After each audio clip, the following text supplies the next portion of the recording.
The Hartley mansion stood tall and proud on the hill. It was the biggest house in the whole town. Tonight, it looked like something from a fairy tale. Thousands of small lights hung from the trees. White flowers covered every table. The smell of roses filled the warm summer air.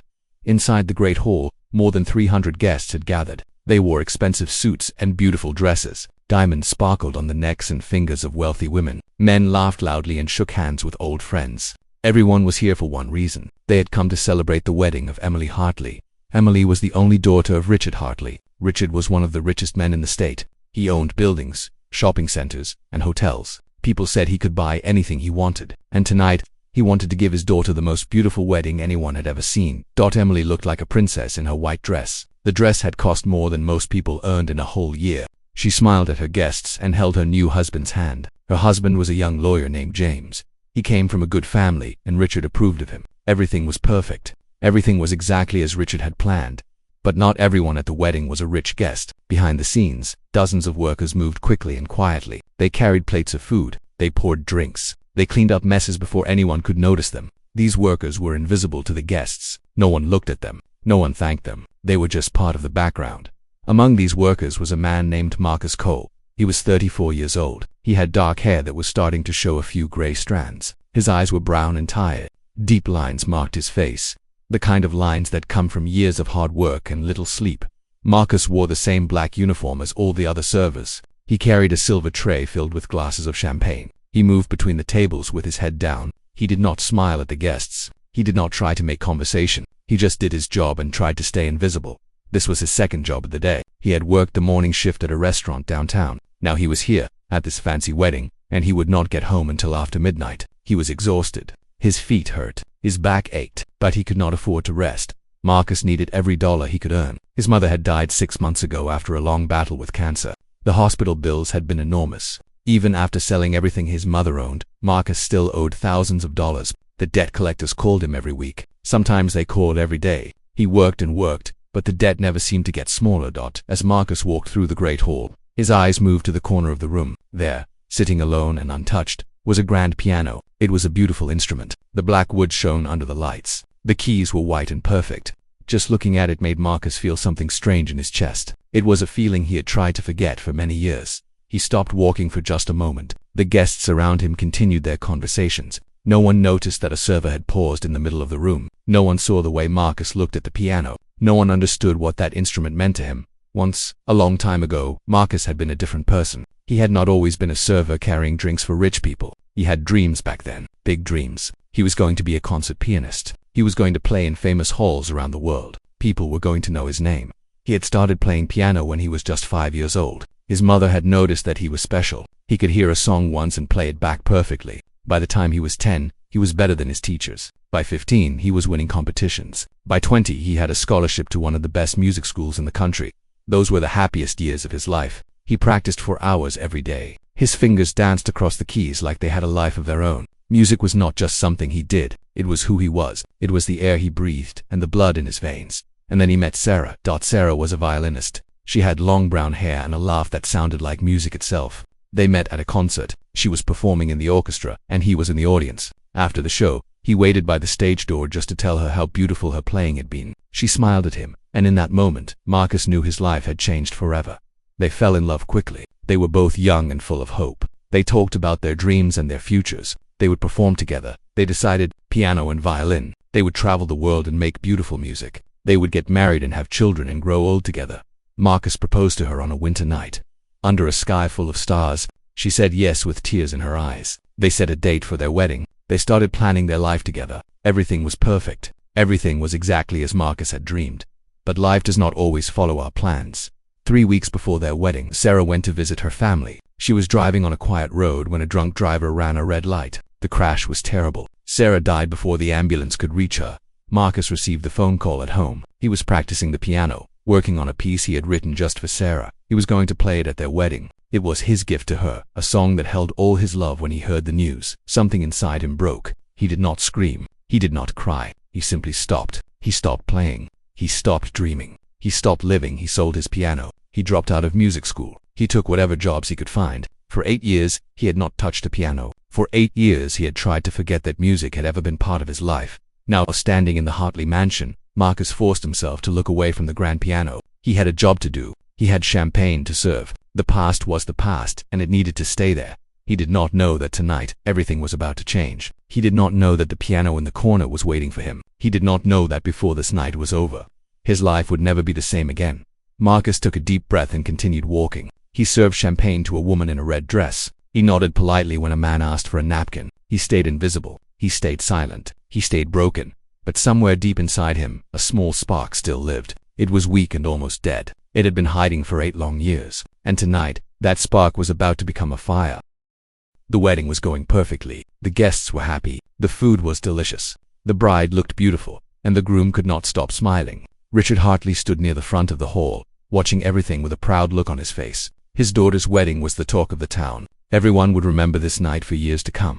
But behind the scenes, trouble was growing in a small room near the kitchen. The wedding coordinator was having a very bad night. Her name was Patricia, and she had planned more than 100 weddings in her career. She was known for being calm under pressure. She was known for solving any problem. But right now, she was holding her phone with shaking hands, and her face was white as paper. "What do you mean he is not coming?" she whispered into the phone. Her voice was tight with fear. "The first dance is in 1 hour. We need him here now."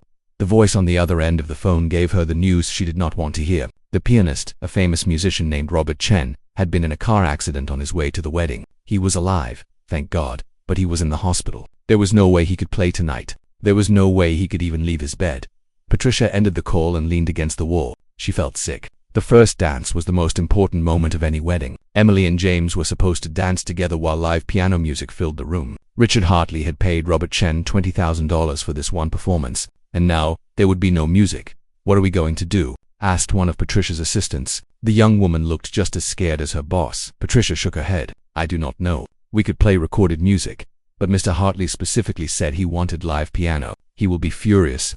They both knew what Richard Hartley was like when things did not go his way. He was not a man who accepted failure. He was not a man who forgave mistakes. If the first dance was ruined, Patricia would never work in this town again. "Can we find another pianist?" the assistant asked. "Maybe someone local." Patricia looked at her watch. "In less than 1 hour. On a Saturday night, everyone is booked. Everyone is busy. We would need a miracle." At that moment, Richard Hartley himself walked into the room. He was a tall man with silver hair and cold blue eyes. He wore a suit that cost more than most cars. When he looked at Patricia, she felt like a small animal caught in a trap. "I heard there is a problem," Richard said. His voice was calm, but there was danger underneath it. "I hope you are going to tell me good news." Patricia swallowed hard. "Mr. Hartley, I am so sorry. The pianist was in an accident. He cannot come tonight. We are trying to find a replacement." But Richard's eyes turned to ice. "I do not want to hear excuses. I want solutions. My daughter's first dance must be perfect. Do you understand me?" "Perfect. Yes, sir. Of course, sir. I will find someone. I promise." Richard stared at her for a long moment. Then he turned and walked away without another word. Patricia felt tears forming in her eyes. She had 1 hour to find a miracle. 1 hour to save her career. Meanwhile, in the great hall, an old woman sat alone at a table near the window. Her name was Catherine Wells. She was 82 years old, and she had known the Hartley family for decades. She had watched Emily grow up from a baby to a beautiful young woman. Tonight, she was happy to be here. Even though her old bones ached and she was very tired, Catherine had been watching the servers all evening. She liked to watch people. It was her favorite hobby. She noticed things that others did not see. She saw the small details that everyone else missed, and she had noticed one server in particular, a young man with tired eyes and sad shoulders. He looked different from the other workers. There was something about him that made Catherine curious earlier in the evening.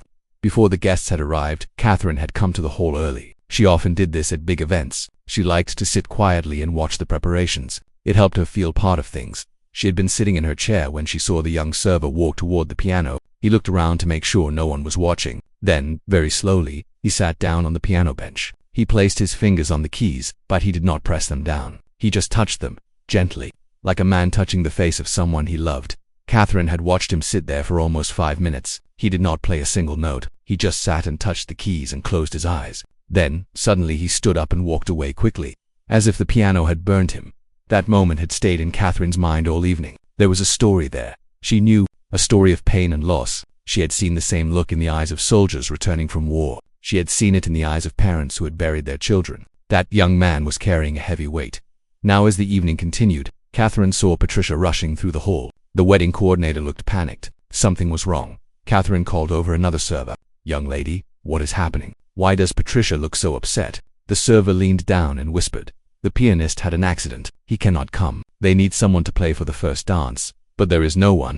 Catherine's eyes widened. She looked across the room to where the young man with sad eyes was serving drinks. She thought about what she had seen earlier. She thought about the way he had touched those piano keys. She made a decision. Slowly, painfully, Catherine stood up from her chair. Her hip hurt, but she ignored it. She walked across the room to where Patricia was standing, almost in tears.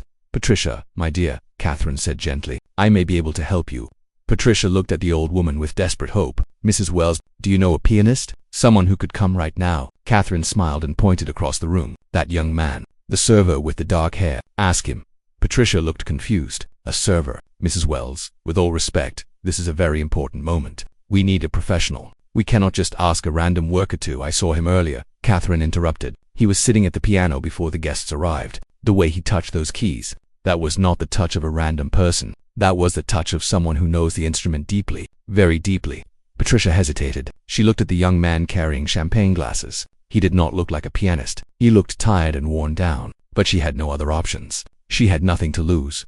"Are you sure, Mrs. Wells?" Catherine nodded. "I have lived a long time, my dear. I have learned to see what others cannot. There is music inside that young man. I am sure of it." Patricia took a deep breath. She had 1 hour. She had no other choices. She walked toward the server with the dark hair, praying that the old woman was right.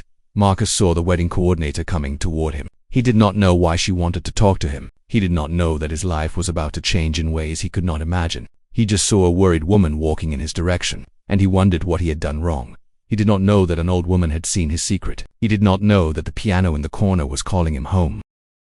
Marcus watched the wedding coordinator walk toward him. His first thought was that he had made a mistake. Maybe he had spilled something on a guest. Maybe he had forgotten to refill someone's glass. He tried to think of what he might have done wrong. Patricia stopped in front of him. She was breathing fast, and her eyes looked wild with panic. Up close, Marcus could see that her hands were shaking. Whatever she wanted, it was not about a small mistake.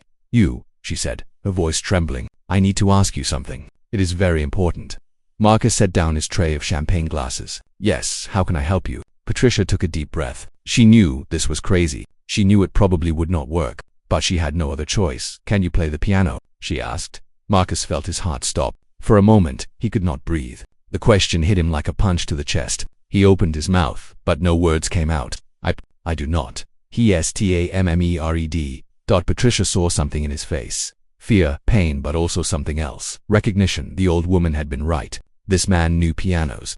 "Please," Patricia said, her voice desperate. "Our pianist had an accident. He cannot come tonight. The first dance is in less than an hour, and we have no one to play. Someone saw you at the piano earlier. They said you know how to play." Marcus shook his head. His face had gone pale. "No, I cannot. You have the wrong person. Please, I am begging you. This is the most important night of Miss Hartley's life. We cannot ruin her first dance. If you can play even a little bit, it would help us so much." I said no. Marcus's voice was harder now. There was an edge of anger in it. "I do not play piano. Not anymore. Find someone else." He tried to walk away, but Patricia grabbed his arm. She was beyond desperate now. She did not care about being polite or professional. "I will pay you," she said quickly. "I will pay you $500, $1,000. Just one song. That is all I am asking. One song." Marcus pulled his arm away. His hands were trembling. His whole body was tight with tension. Memories were flooding into his mind. Memories he had spent 8 years trying to forget. "You do not understand," he said, his voice barely above a whisper. "I cannot play. I have not touched a piano in 8 years. I cannot do this." Patricia felt her last hope slipping away. She could see the pain in this man's eyes. There was a story there, a sad story that she did not know. But right now, she did not have time for stories. She only had time for solutions. "What happened?" she asked gently. "Why did you stop playing?" Marcus looked at her for a long moment. His brown eyes were filled with old wounds. He did not know this woman. He did not owe her any explanations, but something in her desperate face made him want to answer.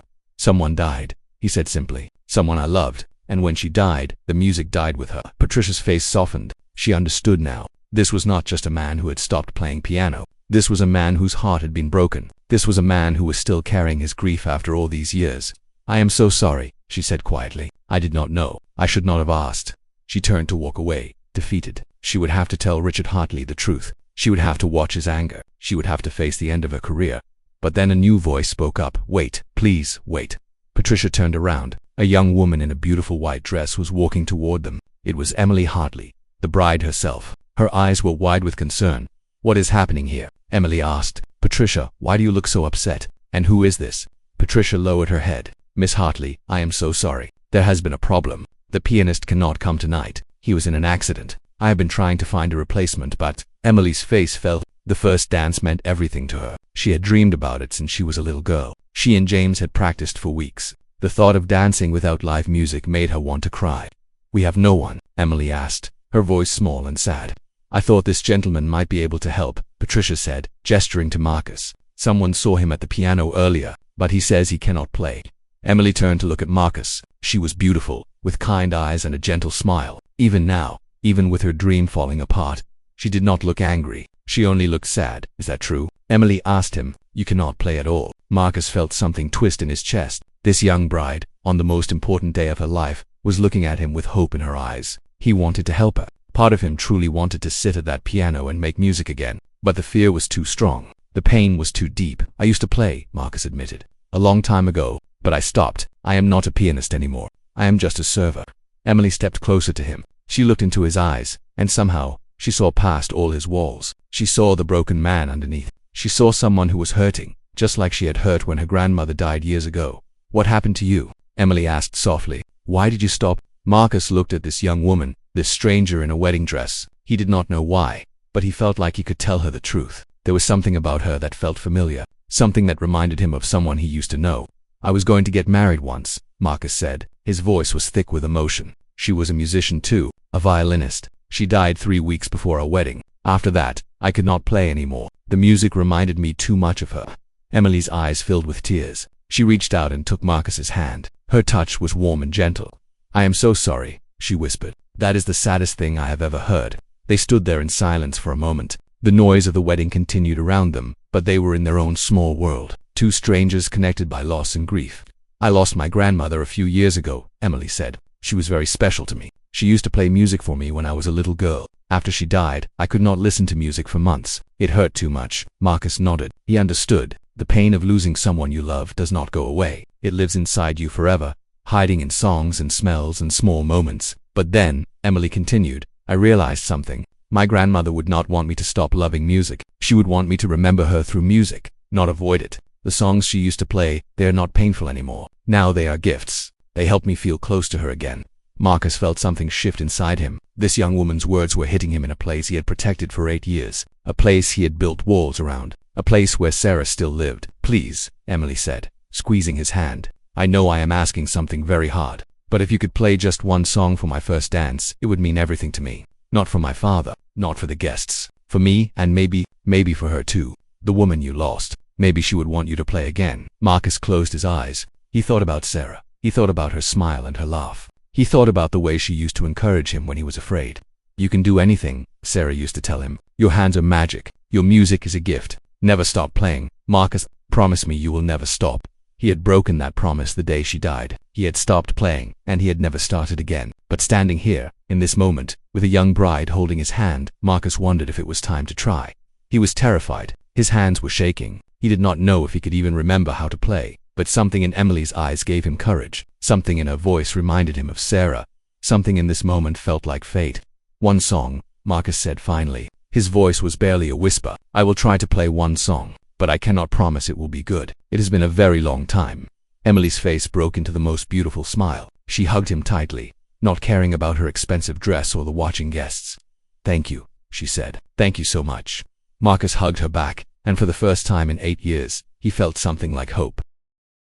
Marcus walked slowly toward the piano. Each step felt heavier than the last. Each step brought him closer to something he had been running from for 8 long years. The guests around him continued their conversations. They did not know that a man's whole world was about to crack open. The grand piano sat in the corner of the great hall like an old friend waiting patiently. Its black surface shone under the lights. Its keys were white and perfect. Marcus had avoided looking at it all evening. Now, he could not look away. He sat down on the bench. The feeling was familiar and strange at the same time. His body remembered this position. His fingers remembered the shape of the keys. But his heart was screaming at him to run away. Patricia had told him he had 30 minutes before the first dance. 30 minutes to remember how to play. 30 minutes to face his past.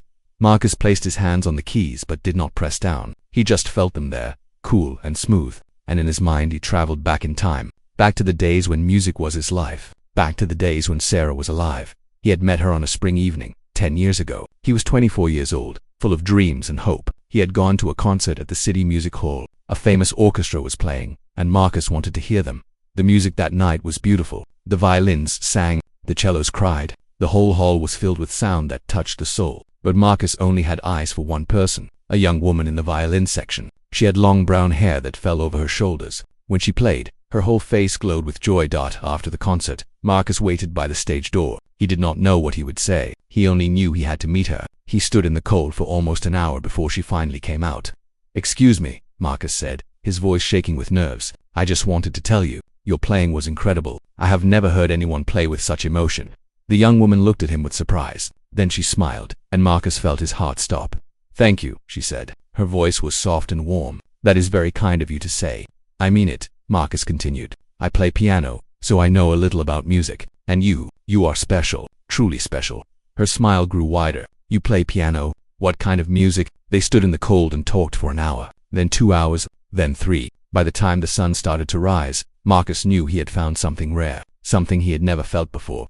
Her name was Sarah. She was 23 years old. She had been playing violin since she was 4. Music was everything to her, just like it was everything to Marcus. They understood each other in a way that felt like magic. They started seeing each other every day. They would meet at coffee shops and talk for hours about music and dreams and life. They would go to concerts together. They would practice together, her violin singing alongside his piano. The sounds they made together were beautiful beyond words. Marcus fell in love with her quickly and completely. She was funny and kind. She was strong and gentle. She believed in him more than he believed in himself. When he doubted his talent, she would hold his face in her hands and tell him he was going to change the world. "Your music is a gift," she would say. "Never forget that. Never stop playing." 1 year after they met, Marcus asked her to marry him. They were sitting on a hill outside the city, watching the stars. He had a ring in his pocket, a small diamond that had cost him 3 months of savings. His hands were shaking so badly he almost dropped it. "Sarah," he said, his voice trembling, "I have loved you since the moment I saw you. I want to spend the rest of my life with you. Will you marry me?" Sarah's eyes filled with tears, happy tears, beautiful tears. She threw her arms around him and said yes 100 times. They held each other under the stars and planned their future. They would get married in the summer. They would perform at their own wedding, piano and violin together. They would travel the world and make music in every country. They would have children and teach them to love music too. Their whole lives stretched out before them, full of promise and joy. They set a date for the wedding. August 15th. Sarah started planning every detail. The flowers, the dress, the music they would play. She was so happy, so full of life. Watching her plan their wedding was one of the greatest joys Marcus had ever known. Marcus worked on a special surprise for her. He composed a new piece of music just for Sarah. It was a piano piece that told the story of their love. Every note held a memory. The soft opening was for the night they met. The rising melody was for their first kiss. The powerful middle section was for all the adventures they would have together. And the gentle ending was for the peaceful life they would share. He called the piece Sarah's Song. He practiced it every day when she was not around. He wanted it to be perfect. He wanted to see her face when he played it for her at their wedding, but he never got the chance. 3 weeks before the wedding, Sarah went to visit her mother. Her mother lived in a small town about 2 hours away. Sarah was going to pick up some old family photos for the wedding. "I will be back tomorrow," she told Marcus that morning. She kissed him goodbye at the door. "I love you. I love you too," Marcus said. "Drive safe." Those were the last words he ever said to her that afternoon. Marcus was at home practicing Sarah's song. He was making the final changes, adding small touches that would make it even more beautiful. His phone rang. He almost did not answer it. He was so focused on the music, but something made him pick up the phone. Something in his heart told him he needed to answer. "Is this Marcus Cole?" a strange voice asked. "Yes. Who is this?" "Sir, this is the county hospital. There has been an accident, a car crash on Highway 7. Your name was listed as the emergency contact for a Sarah Mitchell." The world stopped. The air left Marcus's lungs. His hands went cold. "Is she okay?" he whispered. "Please tell me she is okay." The voice on the phone was silent for a long moment. That silence told Marcus everything he needed to know. "I am so sorry, sir. She did not survive the crash. A drunk driver ran a red light. There was nothing the doctors could do." Marcus dropped the phone. He did not scream. He did not cry. He simply sat there, frozen, as his entire world collapsed around him. Sarah was gone. His Sarah, his future wife. The woman who had filled his life with music and love and joy. She was gone forever. The funeral was 5 days later. Marcus did not remember much of it. He walked through those days like a ghost. People talked to him, but he did not hear them. People hugged him, but he did not feel them. He was empty inside, completely empty. After the funeral, Marcus went home. He sat at his piano and looked at the sheet music for Sarah's song. He would never play it for her now. She would never hear it. All those months of work, all those hours of practice, they meant nothing now.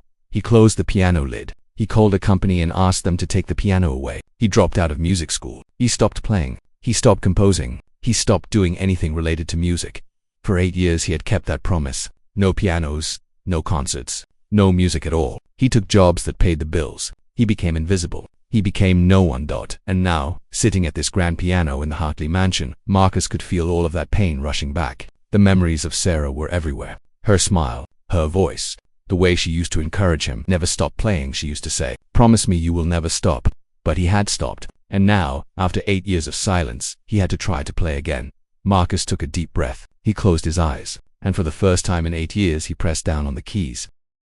The great hall was alive with noise and movement. Over 300 guests filled the room with laughter and conversation. Crystal glasses clinked together in toasts. Expensive shoes tapped on the marble floor. The wedding of Emily Hartley was in full swing, and everyone was having a wonderful time. No one noticed the man at the piano. Marcus sat on the bench with his eyes closed. His fingers rested on the keys, but he had not yet played a note. His heart was beating so fast he thought it might break through his chest. Sweat formed on his forehead. His hands were trembling. He could not do this. He was not a pianist anymore. He was a server, a nobody. He had forgotten how to make music. 8 years was too long. The silence had gone on for too long, but then he heard Sarah's voice in his head. It was just a memory, just an echo from the past. But it felt so real, so close. You can do anything, she whispered. Your hands are magic. Your music is a gift. Never stop playing, Marcus. Play for me.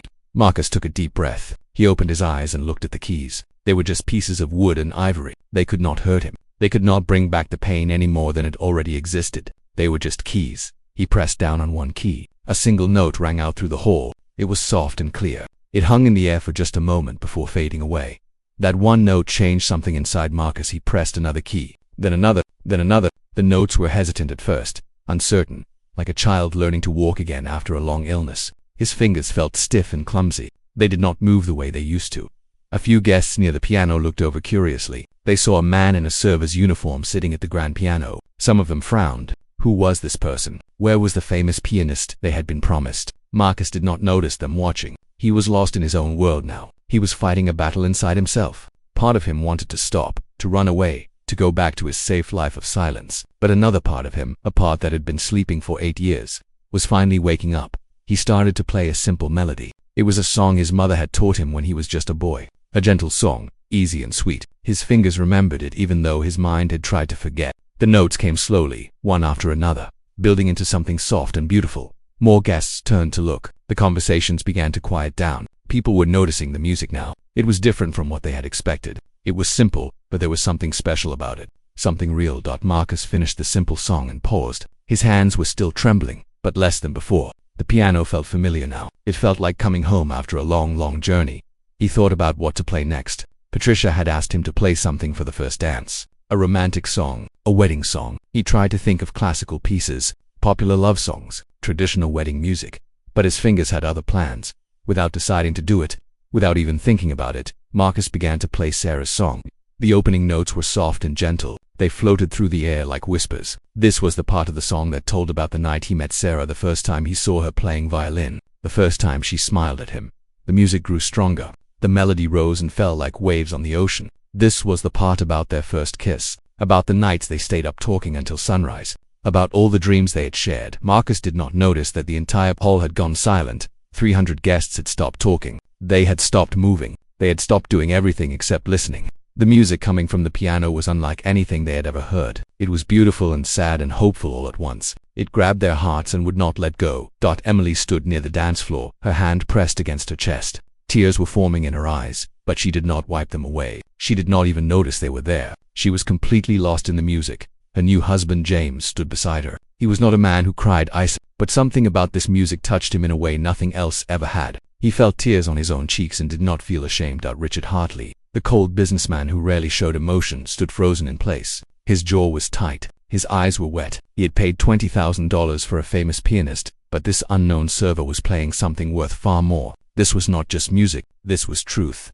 The old woman, Catherine Wells, sat at her table with tears streaming down her wrinkled face. She had known there was something special about this young man, but she had not expected this. She had not expected such beauty, such pain, such love. Patricia, the wedding coordinator, stood in the doorway with her hand over her mouth. She was crying too hard to speak. All her worry about the first dance was gone. All her fear was gone. She was witnessing something magical, something that would never happen again.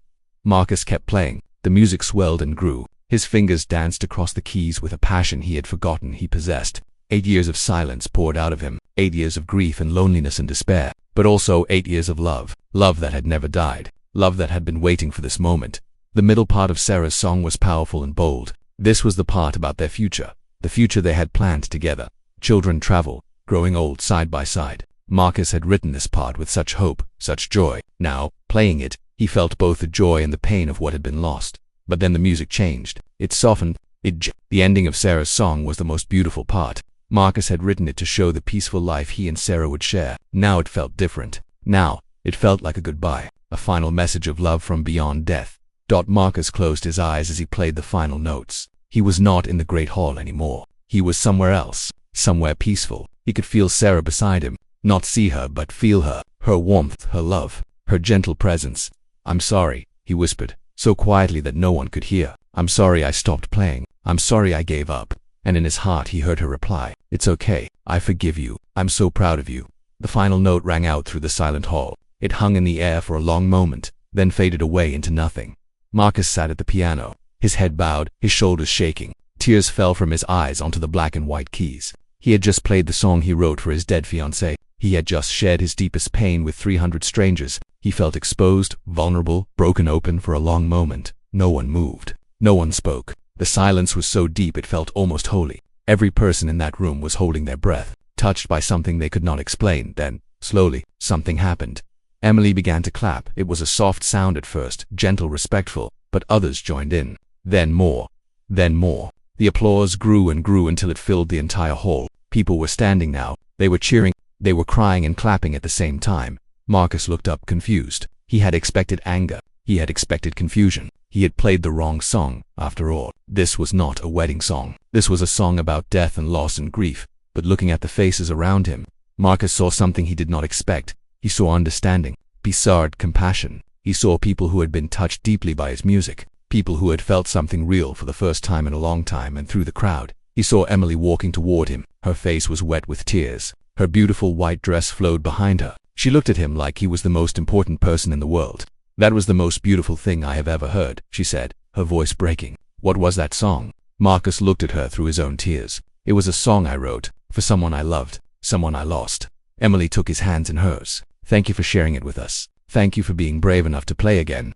Marcus did not know what to say. He just nodded, too full of emotion to speak. He did not know yet that this night was far from over. He did not know the connection between himself and this young bride. He did not know that the song he had just played would reveal a secret that would change both their lives forever. But for now, in this moment, Marcus felt something he had not felt in 8 years. He felt alive. The applause continued for a long time. People stood at their tables clapping until their hands hurt. Some were wiping tears from their faces. Others were hugging the person beside them. The music had touched something deep inside every person in that room. Marcus remained seated at the piano, overwhelmed by the response. He had expected rejection. He had expected people to wonder why a server was playing strange, sad music at a happy wedding. Instead, they were celebrating him. They were thanking him. It was more than he could understand. Emily stood beside him, still holding his hands. Her eyes were red from crying, but she was smiling. It was the kind of smile that comes after a good cry, a smile of release and gratitude. "Please," she said, "stay at the piano. We still need music for the first dance. But after that song, I know anything you play will be perfect." Marcus nodded slowly. He did not trust his voice yet. His throat was tight with emotion. He turned back to face the piano and took a deep breath. He needed to focus. He needed to give this bride her first dance. The guests slowly returned to their seats. The conversations that started were quiet and hushed. People were talking about what they had just witnessed. They were trying to find words for the experience. But words seemed a small dot at one table near the back. A group of businessmen sat in stunned silence. These were hard men, men who dealt with money and power every day. They had seen many things in their lives, but none of them had ever been moved by music quite like this. "Who is that man?" one of them asked. "He cannot be just a server. No server plays like that." "I do not know," another replied, "but that was the most real thing I have heard in years, maybe ever." At another table, a group of young women were openly crying. They had come to the wedding expecting champagne and dancing. They had not expected to feel their hearts break and heal at the same time. "I miss my mother," one of them whispered. That music made me think of her. I do not know why. It just did. Her friend squeezed her hand. Me too. I was thinking about my grandmother. She died last year. Somehow, that song made me feel close to her again. This was the power of what Marcus had played. The song meant different things to different people. To Marcus it was about Sarah. But to the listeners it became about their own losses, their own loves, their own memories. At the head table, Richard Hartley sat very still. His face showed no expression, but inside he was shaken to his core. Richard was a man who controlled everything in his life. He controlled his business, his employees, his family. He did not like surprises. He did not like feeling emotions he could not manage. But this music had bypassed all his walls. It had gone straight to his heart. And now Richard was thinking about things he had not thought about in years. He was thinking about his wife, Elizabeth, who had died when Emily was just a baby. He was thinking about all the years he had spent working instead of grieving. He was thinking about how he had closed off his heart to protect himself from pain. Elizabeth would have loved this music. She would have cried just like Emily was crying. She would have understood what that young man at the piano had lost, because Elizabeth, too, had been taken too soon, taken before she could see her daughter grow up. Richard blinked hard and looked away from the piano. He did not want anyone to see the tears in his eyes. He had a reputation to maintain, but for the first time in many years he felt something crack inside him, something that had been frozen for too long. Don't another part of the whole. Old Catherine Wells sat with her hands folded in her lap. Tears ran down her wrinkled cheeks, but she made no move to wipe them away. She let them fall freely. She had known there was something special about that young man, but she had not expected this. She had not expected such raw, honest emotion, such truth. Catherine had lived a long life. She had loved and lost many times. She had buried a husband, 2 brothers, and more friends than she could count. She knew grief. She understood it, and she recognized it in the music Marcus had played. That young man, she murmured to herself, has been carrying a heavy burden. But tonight, he started to set it down. Nearby, Patricia stood with her assistant, both of them too stunned to speak. All Patricia's worry had disappeared. She had found her miracle. She had found something better than any famous pianist could provide. "We should pay him," the assistant whispered. "We should pay him much more than we planned." Patricia nodded. "Yes, whatever we can. That man deserves everything." At the piano, Marcus took another deep breath and prepared for the first dance. He had played his song. He had survived. Now he needed to focus on the bride and groom. He needed to give them a moment they would never forget. He began to play a gentle waltz. It was a classic piece, something he had learned many years ago. His fingers moved smoothly now. The stiffness was gone. The fear was gone. He was playing like he used to play, before Sarah died, before everything fell apart. Emily and James walked to the center of the dance floor. They held each other close, moving slowly to the beautiful music. Emily rested her head on James's shoulder, and fresh tears fell from her eyes. "That man," she whispered to her husband. "There is something about him. I feel like I know him somehow, like I have met him before." James kissed her forehead. "Maybe you have. The world is strange that way. People connect in ways they do not understand." Emily nodded, but the feeling would not go away. There was something familiar about the pianist, something in his music, in his face, in the pain he carried. She could not explain it, but she felt it deep in her bones. The waltz continued, and other couples joined the dance floor. Husbands held wives, children danced with parents, friends held friends. The music brought everyone together. It erased the differences between rich and poor, young and old. In that moment, everyone was equal. Everyone was human.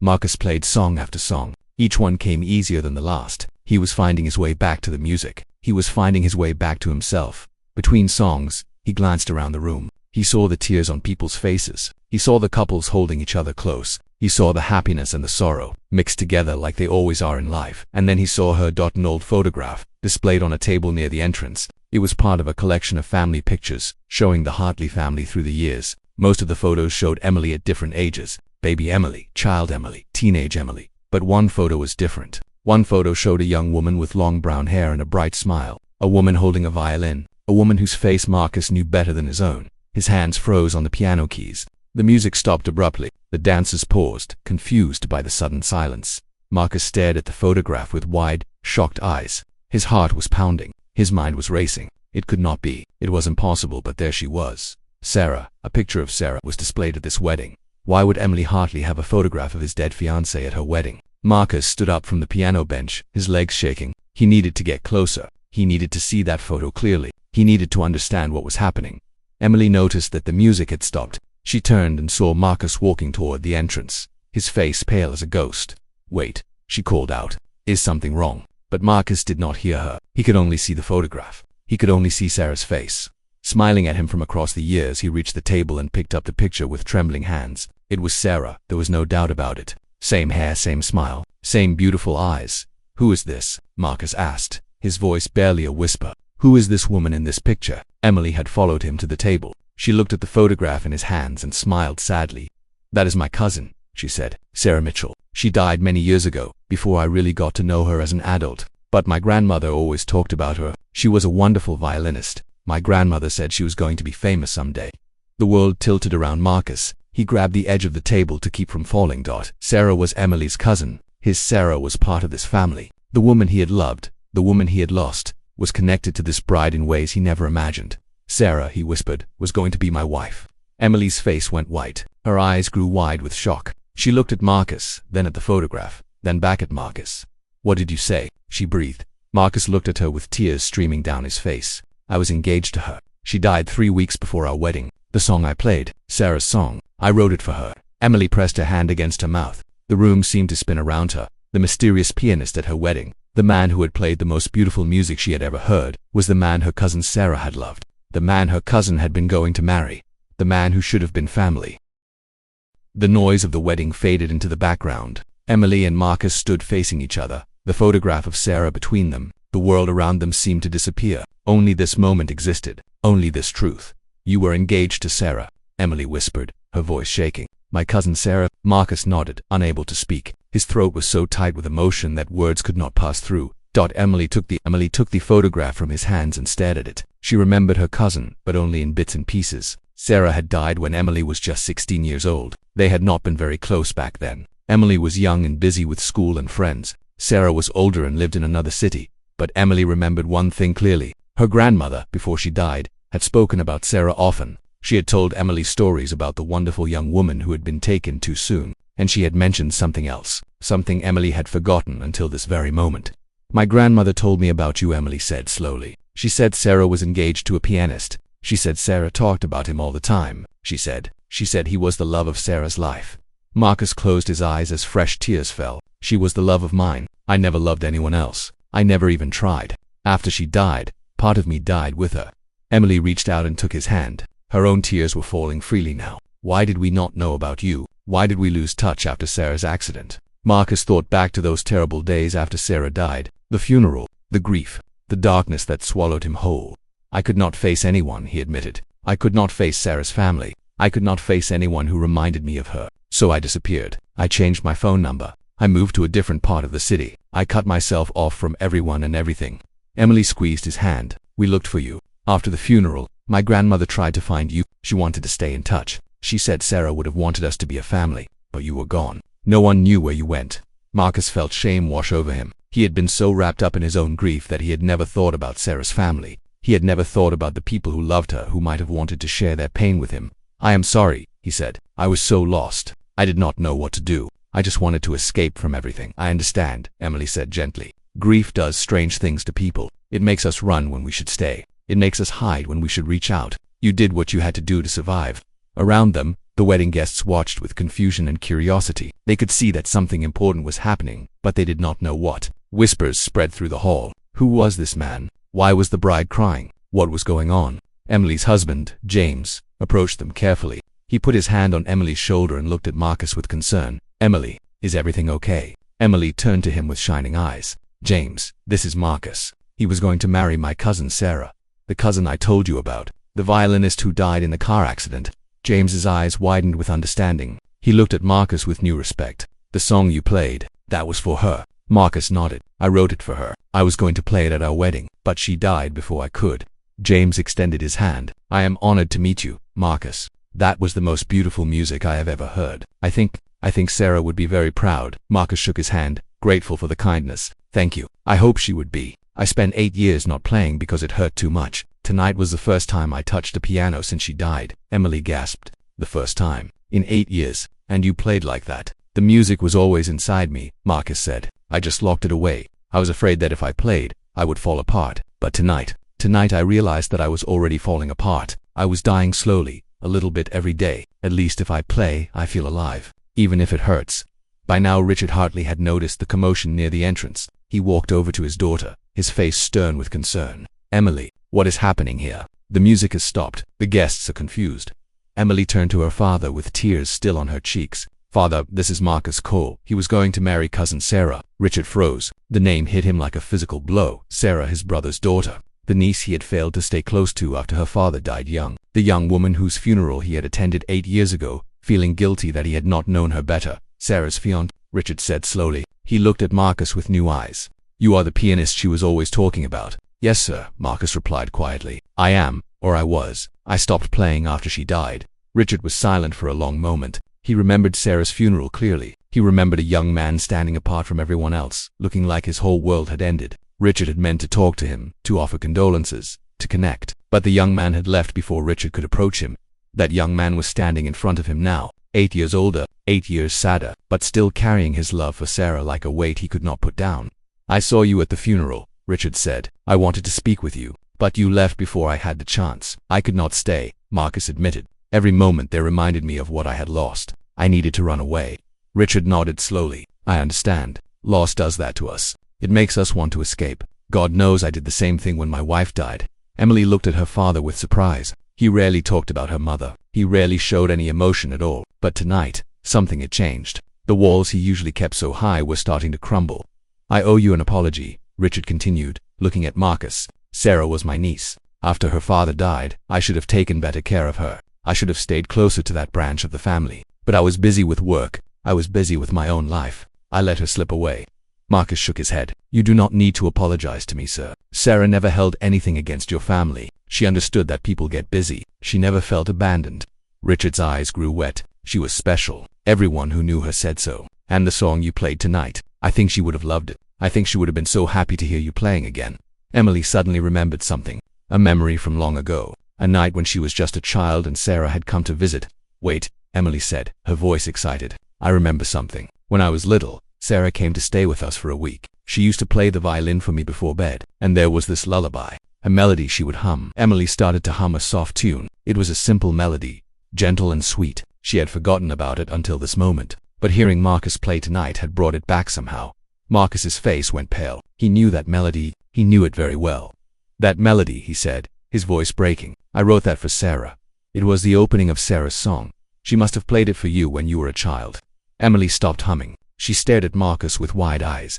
"She played your song for me," Emily whispered. "All those years ago, she was playing the music you wrote for her, and I remembered it. All this time it was there in my memory, waiting to come back." The connection between them deepened in that moment. They were not strangers at all. They had been linked by Sarah for years, even when they did not know it. The music Marcus wrote had touched Emily when she was just a child, and now, decades later, it had brought them together again. Marcus felt something warm spread through his chest. It was not pain. It was not grief. It was something else. Something he had not felt in a very long time. It was hope. "Sarah brought us together," Marcus said quietly. "Even though she is gone, she is still connecting people, still making music, still changing lives." Emily threw her arms around him and hugged him tightly. She did not care about her fancy dress or the watching guests. She only cared about this man who had loved her cousin. This man who had been lost for 8 years. This man who had found his way back to their family through a song. "You are family," Emily said into his shoulder. "You should have always been family, and now you are. From this day forward, you are part of us." Marcus hugged her back, tears streaming down his face. He had come to this wedding as an invisible server, carrying champagne for people who never saw him. Now he was leaving with something he had not had in 8 years, a family. Richard Hartley stepped forward and put his hand on Marcus's shoulder. His eyes were wet, and his voice was thick with emotion. "Welcome to the family, son," he said. "Sarah would have wanted it this way." The guests watched in amazement as the cold, distant Richard Hartley embraced the unknown pianist. They did not understand what was happening, but they could feel it. They could feel the love and the healing that was taking place, and somewhere, somehow, Sarah was watching, smiling, finally, at peace. The news spread through the wedding hall like fire through dry grass. Within minutes, everyone knew the story. The mysterious pianist was Sarah Mitchell's fiancé. The man who had played such beautiful, heartbreaking music had been carrying his grief for 8 years, and now, by some miracle, he had found his way back to Sarah's family.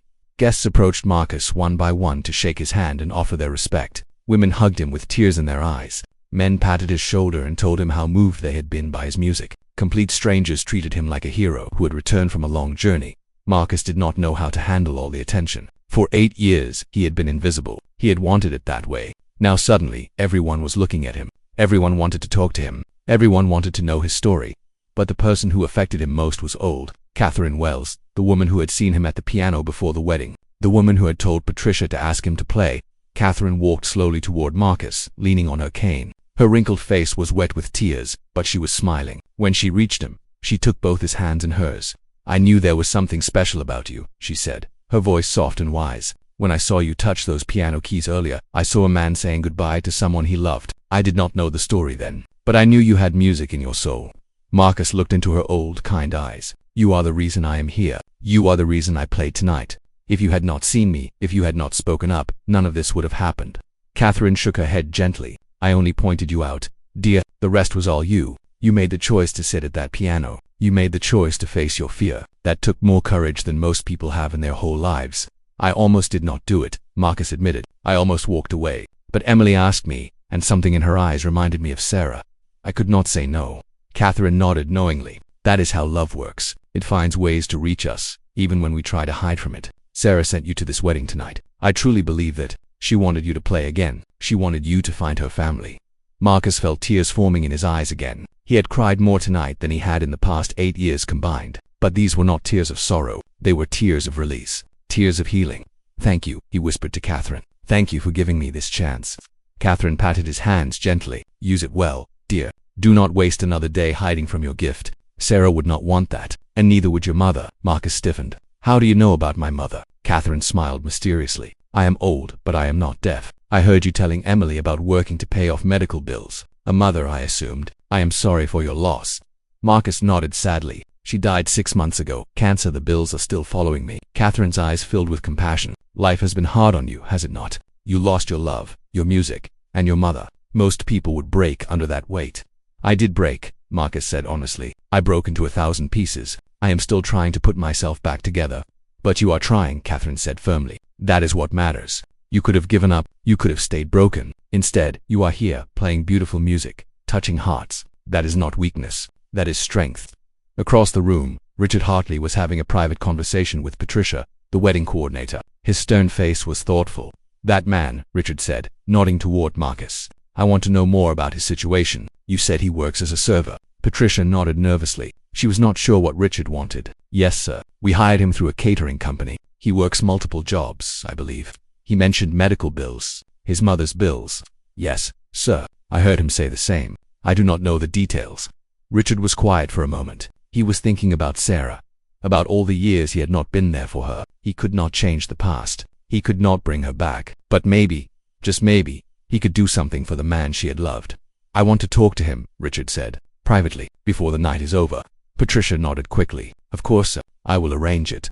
Meanwhile, Emily had taken Marcus by the hand and was leading him around the room. She wanted him to meet everyone. She wanted everyone to know that this man was family now. "This is my Aunt Margaret," Emily said, introducing him to an elegant woman in a blue dress. "She is my mother's sister. Sarah used to visit me every summer," Aunt Margaret said, embracing Marcus warmly. "She talked about you constantly. Marcus this and Marcus that. I felt like I knew you before we ever met."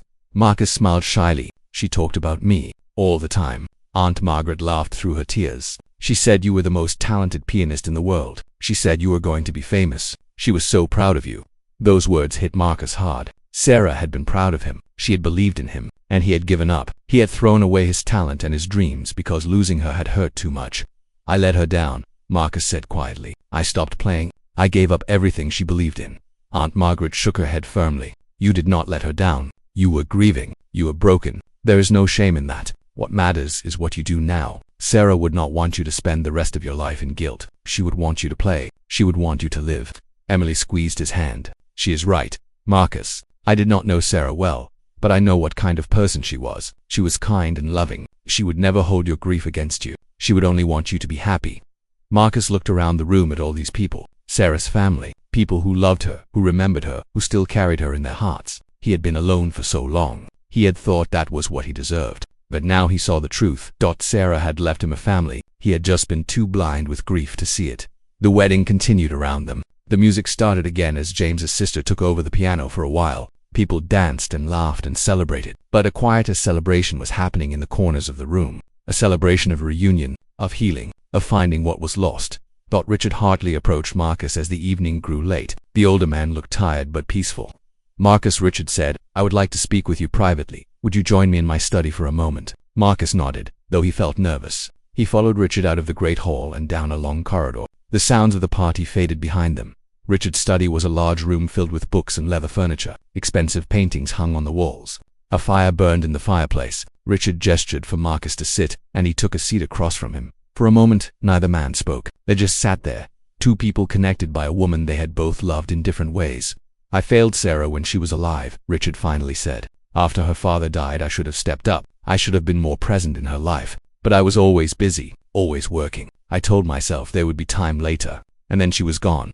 Marcus nodded slowly. "We all have regrets, things we wish we had done differently." "Yes, we do." Richard leaned forward, his blue eyes intense. "I cannot bring Sarah back. I cannot change the past, but I can do something for the future. For you." Marcus frowned, confused. "For me? I know about your mother's medical bills," Richard said. "I know you have been working multiple jobs to pay them off. I know you have been struggling." Marcus felt his face grow warm with embarrassment. "Sir, I do not want your pity. I am doing fine. I will pay off the bills eventually." Richard held up his hand. "This is not pity. This is family. Sarah loved you. She was going to marry you. That makes you family, and family takes care of each other." He reached into his desk and pulled out a checkbook. Marcus's heart started beating faster. "Let me pay off your mother's bills," Richard said. "All of them. Whatever the amount is. Consider it a wedding gift. Not for tonight's wedding, but for the wedding you and Sarah never had." Marcus stared at him in shock. "Sir, I cannot accept that. It is too much. We are talking about tens of thousands of dollars." "I know exactly how much we are talking about," Richard said calmly. "And it does not matter. I have more money than I could ever spend. What good is it if I cannot use it to help people I care about?" Tears sprang to Marcus's eyes. He tried to blink them away, but they kept coming. "Why?" he asked, his voice breaking. "Why would you do this for me? You barely know me." Richard smiled, and for the first time, his face looked warm and human. "Because Sarah would have wanted it. Because you carried your love for her for 8 years. Because tonight, you gave my daughter's wedding a gift that no amount of money could buy. And because, Marcus, you deserve a second chance at life. Sarah would be the first to tell you that." Marcus sat there in stunned silence. After everything he had been through, after all the dark years and lonely nights, after all the struggle and pain, someone was offering him a way out. Someone was offering him hope. "I do not know what to say," Marcus whispered. Richard stood up and walked around the desk. He put his hand on Marcus's shoulder and looked him in the eyes. "Say yes," Richard said. "Say yes, and start your life again. Play piano, chase your dreams. Be the man Sarah knew you could be. That is what you can say."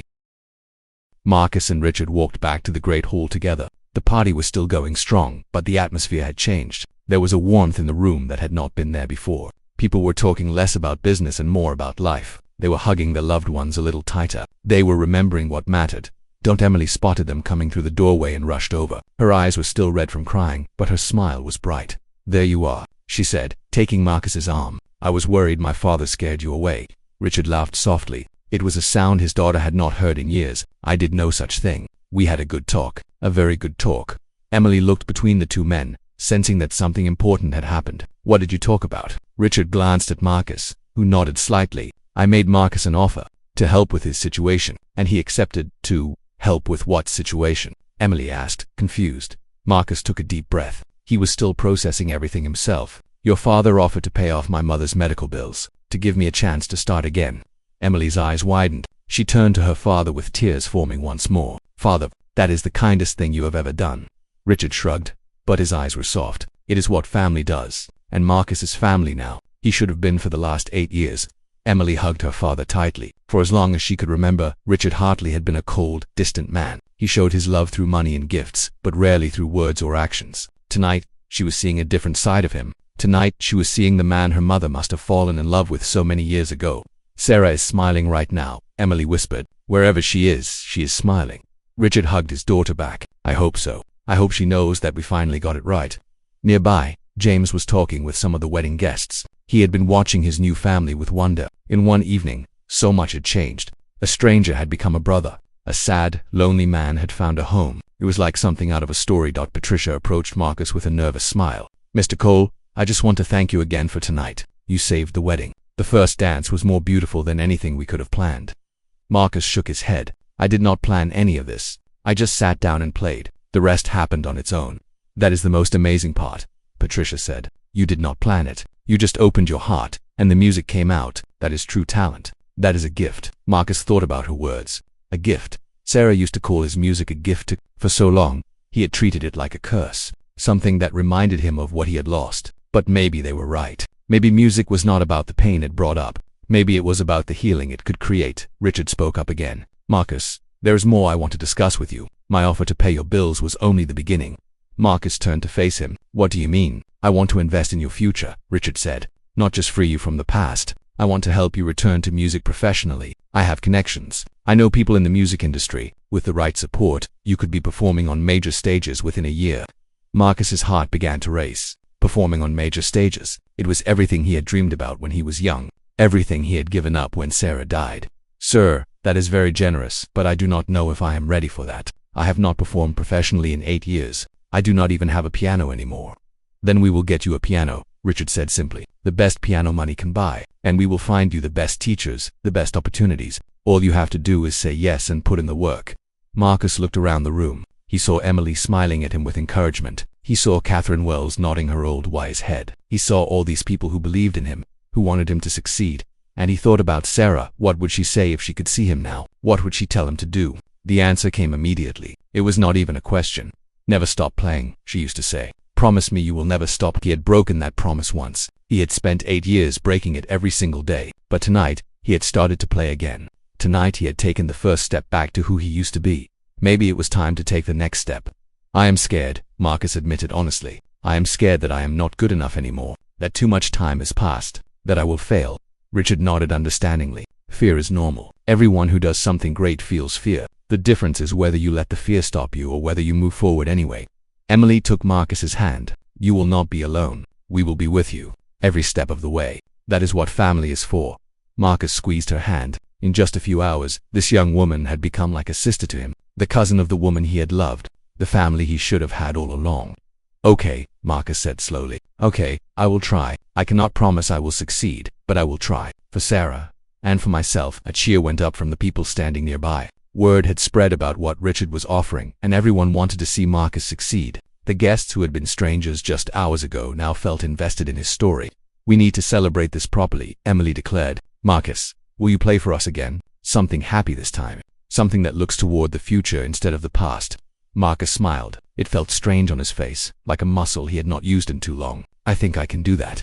He walked back to the grand piano and sat down. The bench felt comfortable now. The keys felt like old friends. The fear was still there, but it was smaller. It did not control him anymore. He thought for a moment about what to play. Not something sad. Not something about loss. Something about hope. About new beginnings. About second chances. He began to play a bright, joyful melody. It was a piece he had learned when he was just a teenager. A song about spring and sunshine and the promise of new days. His fingers danced across the keys with energy and life. The guests started clapping along. Some of them started dancing. The mood in the room shifted from tears to joy, from remembering the past to celebrating the future.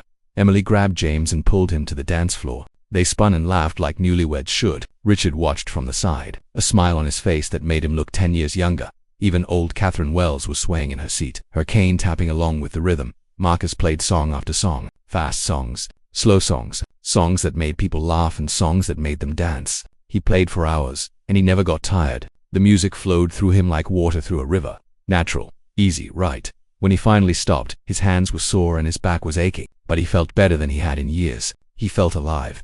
The wedding was winding down now. Guests were saying their goodbyes. Some were already heading to their cars, but no one left without first coming to thank Marcus. No one left without telling him how much his music had meant to them. That as the great hall slowly emptied, Emily came to sit beside him on the piano bench.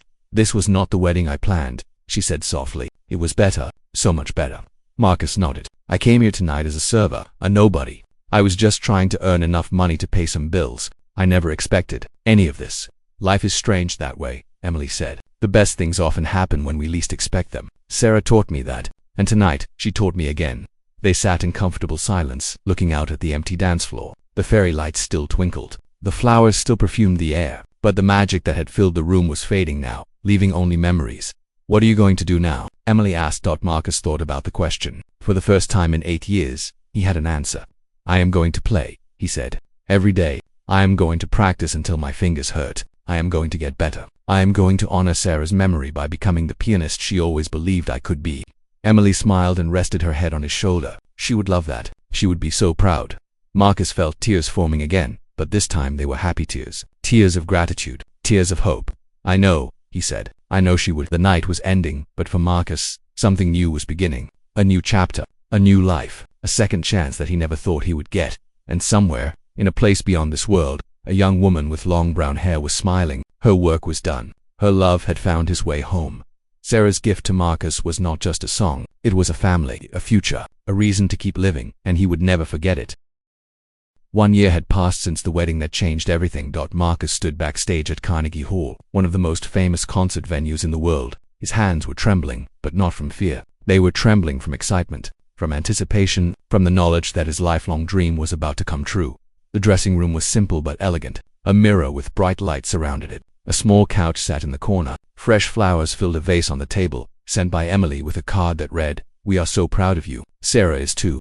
Marcus looked at himself in the mirror. He barely recognized the man staring back at him. Gone was the tired, broken server from a year ago. In his place was a confident musician in a sharp black suit. His eyes were bright. His shoulders were straight. He looked like someone who had found his purpose again.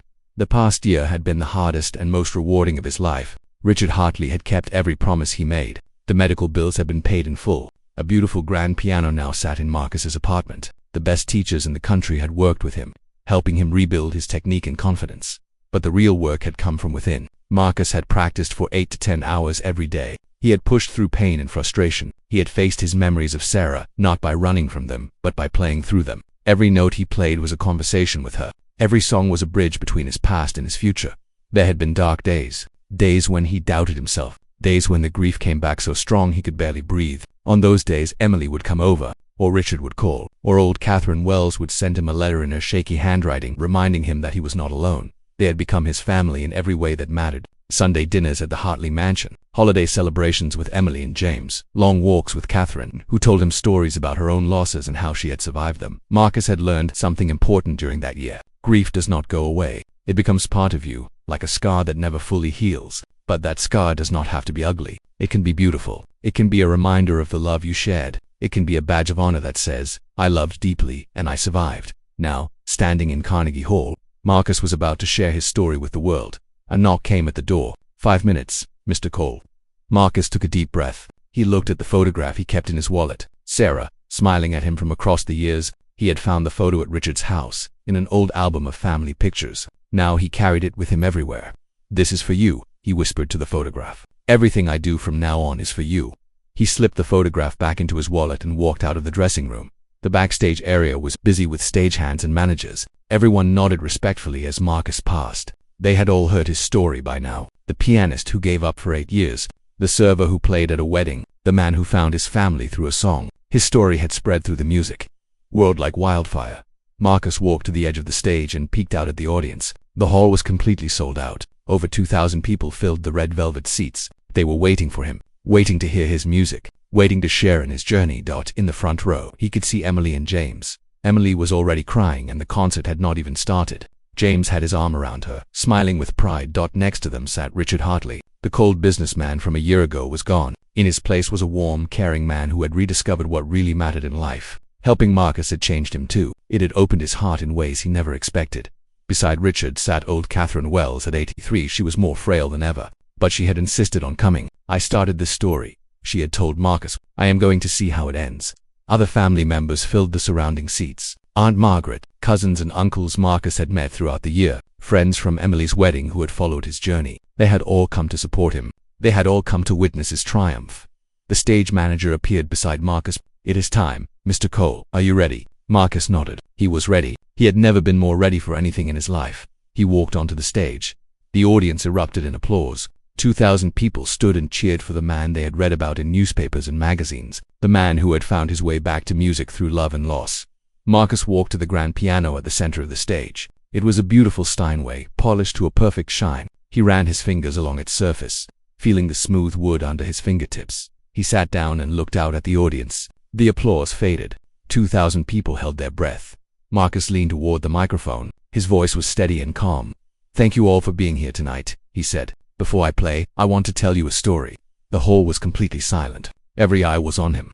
1 year ago I was working as a server at a wedding. I had not touched a piano in 8 years. I had given up on music because the woman I loved had died, and playing reminded me too much of her. He paused, collecting his thoughts. That night, someone asked me to play, a young bride whose own pianist could not come. I said no at first. I was too scared too broken, but she looked at me with such kindness, such hope, that I could not refuse. Emily smiled through her tears in the front row. I sat at that piano and played a song I had written many years ago, a song for my fiancée Sarah. I had planned to play it at our wedding, but she died 3 weeks before our wedding day, and I never got the chance. The audience was completely still. Many people were already crying. What I did not know was that Sarah was the bride's cousin. I had been carrying my grief alone for 8 years, not knowing that her family was out there, not knowing that they wanted to find me, not knowing that I had a family waiting for me. Marcus looked at the Hartley family in the front row, his family now. That night changed my life. They took me in, they helped me heal, they gave me a second chance, and now, here I am, at Carnegie Hall, living the dream that Sarah always believed I could achieve. He took a deep breath. Tonight, I am going to play the song I wrote for Sarah, the song I played at that wedding 1 year ago, but this time, it is not a song of grief. It is a song of gratitude, a love letter to the past and a promise to the future. He turned to face the piano. This is Sarah's gift. His fingers touched the keys, and the music began. The opening was soft and gentle. It was the story of how he and Sarah met, the first time he saw her playing violin, the first time she smiled at him. The notes were full of wonder and innocence. The melody grew stronger as it told of their love, the days spent talking for hours, the nights listening to music together, the proposal under the stars. Every note held a memory, a moment preserved forever in sound. Then came the darker part, the phone call, the accident, the funeral, the years of silence. The music was heavy with grief, but it did not stay there. It moved through the pain to something else, something lighter. The final section was new. Marcus had written it over the past year, adding to the original song. It told of the wedding, of finding Emily and Richard, of being welcomed into a family, of learning to play again. The music soared toward its ending. It was hopeful and bright, full of life and promise. It said, "Yes, I lost something precious, but I found something precious too, and I will carry both with me forever." The last note hung in the air for a long moment, then it faded into silence. For several seconds, no one moved. No one breathed. The entire hall was suspended in the beauty of what they had just heard. Then the applause began. It started slowly, then grew into a thunderous roar. 2,000 people leaped to their feet. They clapped until their hands hurt. They cheered until their voices went hoarse. Tears streamed down faces throughout the hall. Marcus stood and bowed. His own eyes were wet, but he was smiling, the biggest smile of his life. In the front row, Emily was sobbing in James's arms. Richard was clapping so hard his hands were red. Catherine Wells was laughing and crying at the same time. And next to Emily, there was an empty seat. A single rose lay on the velvet cushion. That it was the seat Marcus reserved at every performance, the seat that would always belong to Sarah. She could not be there in body, but she was there in spirit. She was in every note he played, every breath he took, every beat of his heart. The applause continued for several minutes. When it finally faded, Marcus leaned toward the microphone one last time. "Thank you," he said, his voice thick with emotion. "Thank you for letting me share my story. Thank you for believing in second chances. And thank you, Sarah, wherever you are. This was always for you. It will always be for you." He placed his hand over his heart, looking at the empty seat with the rose. "I love you," he whispered, "forever." The audience applauded again as Marcus walked off stage, but this time, it was not the applause of admiration. It was the applause of love, of understanding, of shared humanity. Backstage, Emily threw herself into Marcus's arms. "That was the most beautiful thing I have ever seen," she sobbed. "Sarah would be so proud, so incredibly proud." Marcus held her close. "I know," he said. "I can feel her. She is here. She has been with me all along. I was just too blind to see it." Richard shook his hand firmly, then pulled him into a hug. "Welcome home, son," he said. "Welcome home."